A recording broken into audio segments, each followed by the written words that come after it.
Doutor Álvaro, aliás, na verdade não é hora de conversar com o doutor Álvaro, mas o doutor Álvaro fez uma gentileza de acordar mais cedo para conversar conosco aqui no horário nacional da Band News FM. Doutor Álvaro é infectologista do Hospital das Clínicas da Faculdade de Medicina da USP, nosso colunista. Doutor, bom dia para o senhor, obrigado pela participação aqui mais cedo. Muito bom dia, Megali, bom dia para Ellen, bom dia para os ouvintes. Prazer estar de novo com vocês aqui. Antes da gente falar da quarentena, doutor, a gente passa os olhos pelo noticiário e vê aqui: infecções no mundo aumentaram 70% na semana passada, diz a OMS. A gente já tem cerca de 3 milhões de pessoas se infectando por dia. Nos Estados Unidos registraram 1 milhão num único dia, uma loucura. As pessoas não conseguem se testar, testam e o resultado demora tanto para sair que quando sai não adianta mais nada, que talvez ela já tenha até se curado ou tenha pegado a doença. Filas para testagem, UTIs ficando cada vez mais lotadas no interior de São Paulo, em outras capitais. A impressão que dá é que a gente está o tempo todo voltando para o início. Sabe aquele jogo de dados que você cai numa casinha e fala volte para o início? A gente está sempre retornando nesse eterno dia da marmota e não sabe quando que isso vai acabar. Eu queria saber do senhor, em linhas gerais, como é que o senhor está vendo esse momento da pandemia e que efeitos essa impressionante variante Ômicron pode ter na saúde pública mundial? Bom dia, Megali. Megali, só para complementar a sua informação, eu peguei Covid, estou com Covid desde sábado. Realmente, depois de 2 anos de pandemia, a gente experimenta um cenário que a gente definitivamente não esperava que fosse acontecer desde dezembro para cá. A gente, além desse incremento assustador de variante Ômicron, a gente tem concomitantemente no Brasil um surto extratemporal de influenza. Então você vê realmente, você colocou essa questão da testagem, que é tão importante, porque eu testei positivo, estou isolado. Agora, a dificuldade de se testar no Brasil nas últimas semanas é algo também preocupante, porque a gente fica falando em testar, mas se alguém começa a ter sintoma, vai ter uma espera enorme nos serviços de emergência para ser atendido, talvez nem consiga ser testado. Se fizer um agendamento em farmácias ou telemedicina também vai ter dificuldade. Então é uma situação que deixa a gente preocupado, porque já se observa os serviços de saúde sobrecarregados, especialmente serviços de emergência.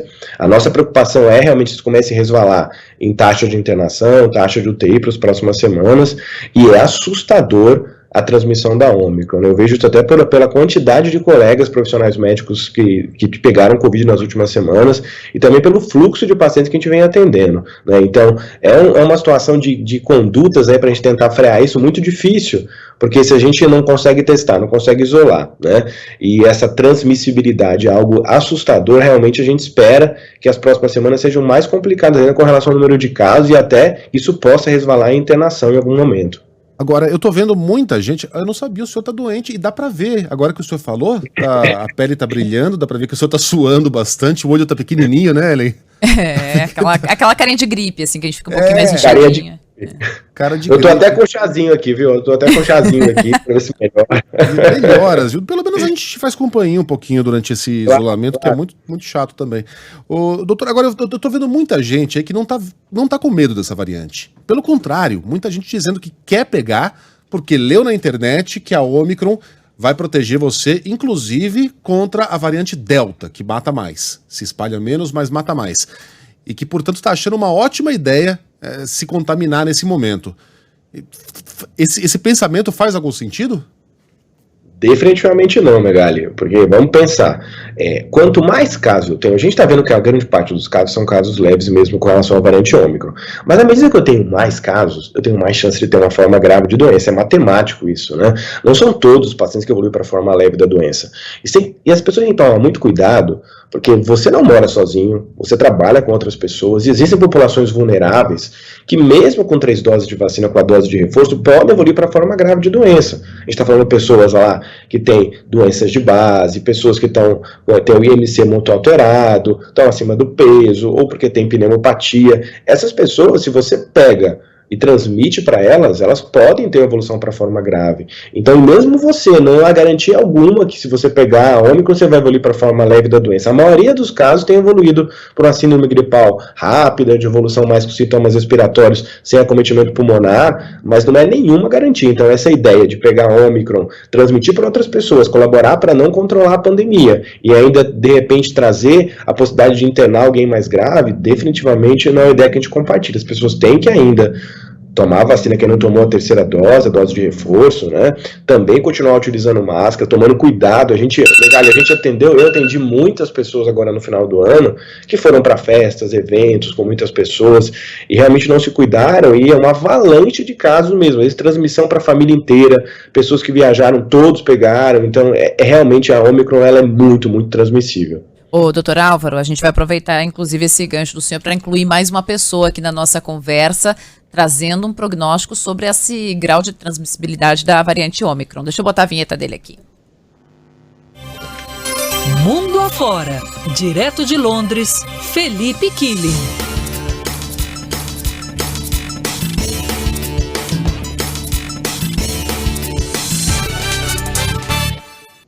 A OMS calcula que mais da metade da Europa vai se contaminar com a variante Ômicron. Tá certo essa chamada mesmo, Killing? Bom dia. Bom dia, Ellen, Megali, doutor Álvaro. Grande prazer participar aqui com vocês. Tá certa essa chamada, viu, Ellen? A OMS estima que nas próximas 6 a 8 semanas, metade da população da União Europeia vai pegar Covid, principalmente a variante Ômicron, né? Em uma semana, foram 7 milhões de novos casos aqui no continente. É uma cepa que se dissemina com uma velocidade avassaladora. Claro que o número de mortes não tem acompanhado essa alta enorme de novos casos aqui no continente.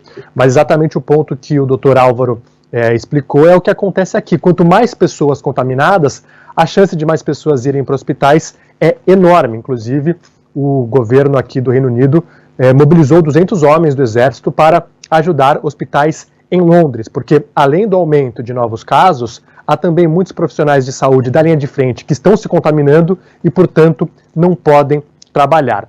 Cerca de 80% da população britânica está completamente vacinada, mas o primeiro-ministro Boris Johnson afirmou que 90% das pessoas que estão em UTIs não estão completamente imunizadas. E vale destacar que a dose de reforço é muito importante para combater a variante Ômicron.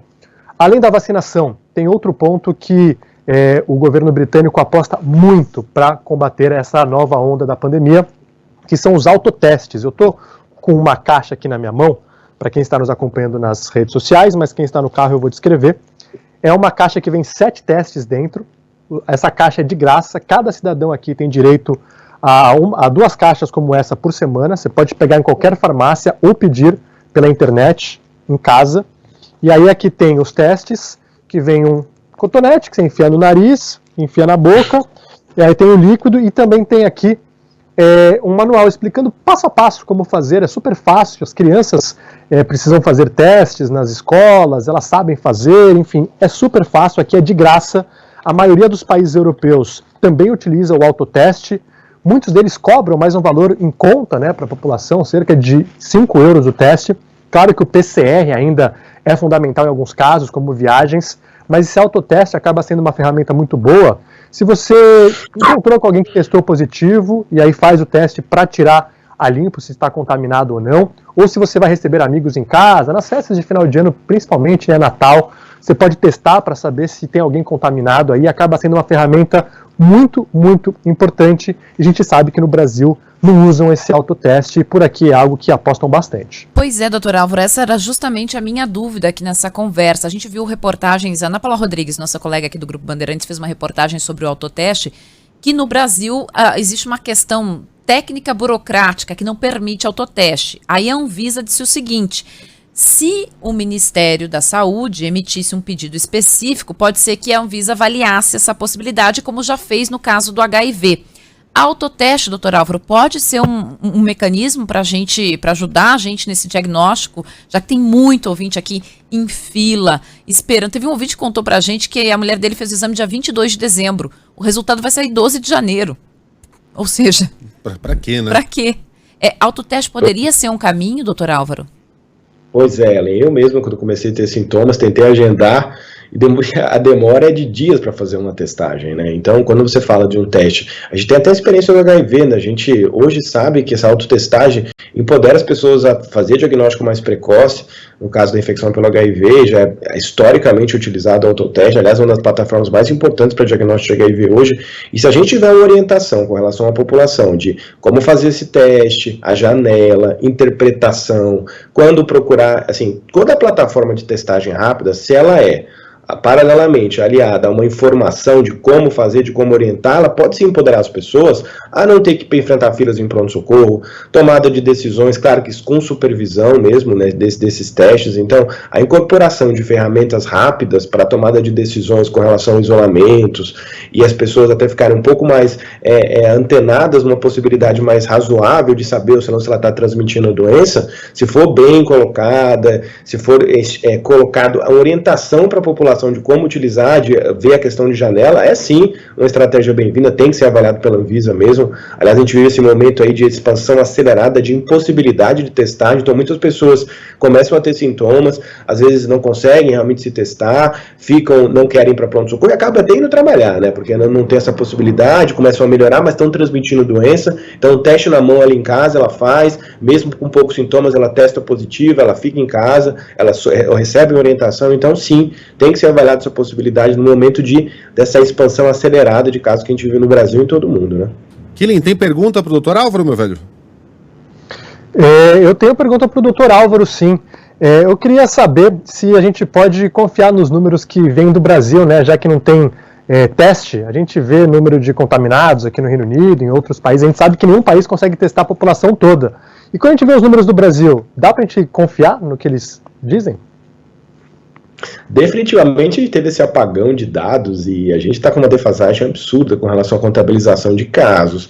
A gente, só na última semana já, o que a gente está vendo nos hospitais já há 3 semanas já, que esse incremento só foi colocado aí para a população agora. Desde dezembro a gente já está vendo, nas primeiras 2 semanas, esse aumento vertiginoso de pacientes procurando serviços de emergência. Isso é ruim, quando a gente não tem um cenário epidemiológico muito bem desenhado da pandemia, a gente não consegue fazer planejamento estratégico que antecipa, planejamento de leito, a gente faz as coisas atrasados. Então é muito ruim a gente não ter dados fidedignos. Até pouco tempo atrás a gente acreditava que era 10, 20% de Ômicron, na verdade mais de 90%. Então a vigilância genômica também é algo que a gente precisa melhorar. Então não se controla a pandemia, a gente aprendeu isso durante esses 2 anos, tomando medidas atrasadas com relação a planejamento, especialmente se a gente começa a ter mais casos, pacientes internados, né? Já era para a gente estar discutindo o autoteste há muito tempo, já era para a gente estar pensando em quantidade de leitos para as próximas semanas. Então, assim, as decisões às vezes são atrasadas e a gente teve muitos momentos no Brasil que a gente vivenciou esse desbalanço de tempo e tomada de decisões. Agora, vamos falar então sobre a questão da quarentena, né? O Ministério da Saúde anunciou ontem a redução do período de quarentena para pessoas infectadas. Como é que funcionava? Eram 14 dias de isolamento ininterrupto. Agora, o isolamento exigido é de, no mínimo, 7 dias para pacientes com capacidade para produzir anticorpos, vacinados, que tenham apresentado sintomas leves ou moderados, etc. É algo que já havia sido anunciado nos Estados Unidos e na França e agora passa a valer aqui no Brasil. Isso gera 2 perguntas, né, doutor? O senhor concorda com essa mudança? E a segunda, de que vale essa mudança se as pessoas não conseguem se testar? Não sabem se estão ou não contaminadas ou se já ainda carregam o vírus?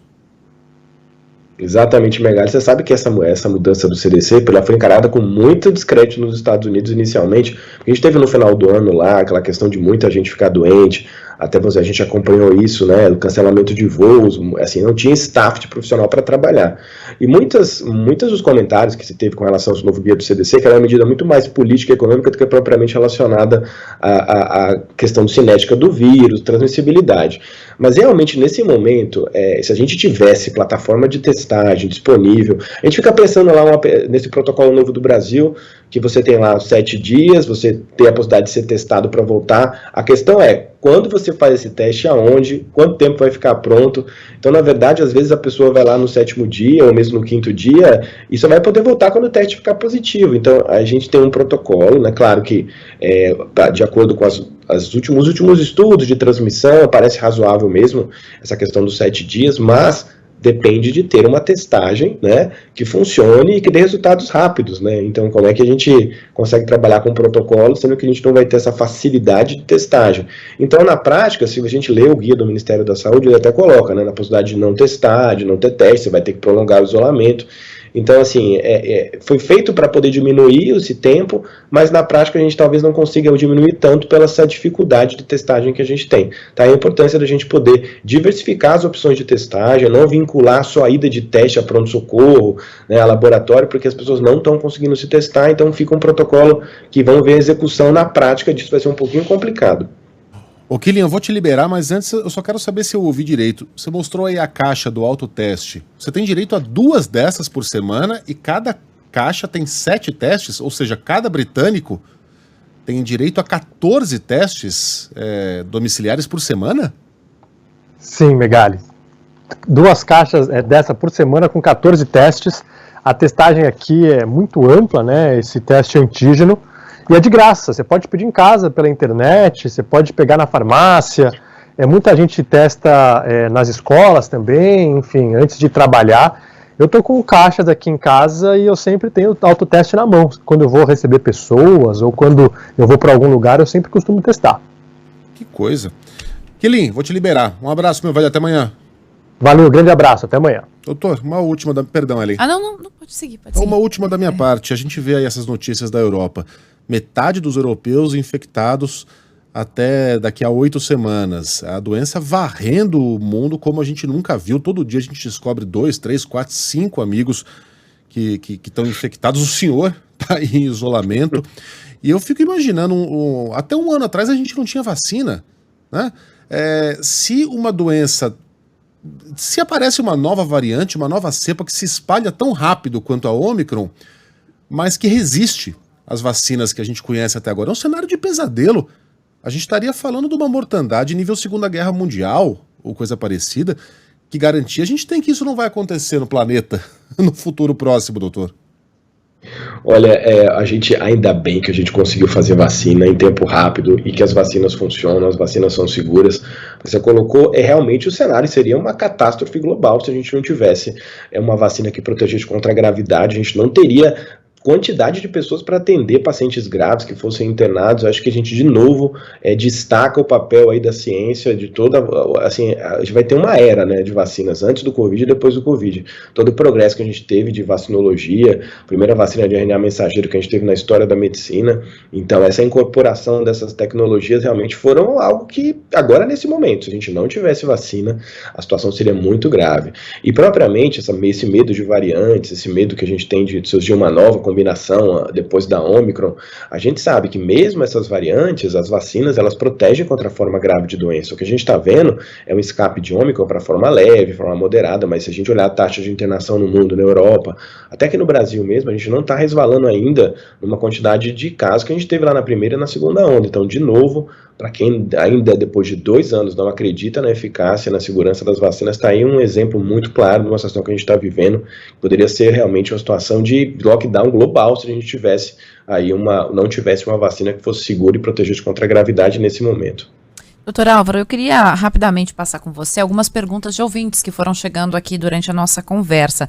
Uma delas é a seguinte, é o André, ele e a família estão em Curitiba e ele diz que ele está já há 20 dias testando positivo para a Covid-19. É possível isso? Ou seja, é possível que depois daquele prazo que normalmente a gente acreditava ali que era o de quarentena, você continue testando positivo? E qual a orientação nesses casos?